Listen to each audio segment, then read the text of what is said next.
हज़रत इब्न उमर रज़ी अल्लाह अन्हु से रिवायत है कि नबी करीम सल्लल्लाहु अलैहि वसल्लम ने फरमाया, कोई आदमी किसी आदमी को उसकी जगह से उठाकर वहां मत बैठे, बल्कि वुसअत व कुशादगी पैदा करो। मिशकातुल मसाबीह 4696। हज़रत अबू हुरैरा रज़ी अल्लाह अन्हु से रिवायत है कि रसूल अकरम सल्लल्लाहु अलैहि वसल्लम ने फरमाया, जो शख्स अपनी जगह से उठे और फिर वो वहीं वापस आ जाए तो उस जगह का वही ज्यादा हकदार है। मिशकातुल मसाबीह 4697। हज़रत अनस रज़ी अल्लाह अन्हु बयान करते हैं, सहाबा किराम रज़ी अल्लाह अन्हुम को रसूल अकरम सल्लल्लाहु अलैहि वसल्लम से बढ़कर कोई शख्स ज्यादा महबूब नहीं था।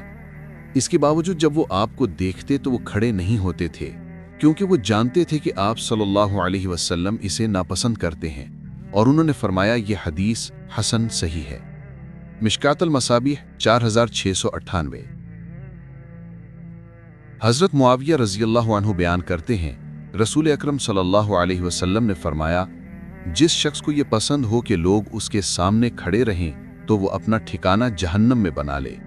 मिशकातुल मसाबीह 4699। हज़रत अबू हुरैरा रज़ी अल्लाह अन्हु बयान करते हैं, रसूल अकरम सल्लल्लाहु अलैहि वसल्लम ने फरमाया, रोज़े क़यामत अल्लाह के यहाँ उस शख्स का नाम सबसे ज्यादा कबीह होगा जिसका नाम शहनशाह रखा गया हो। मिशकातुल मसाबीह 4755।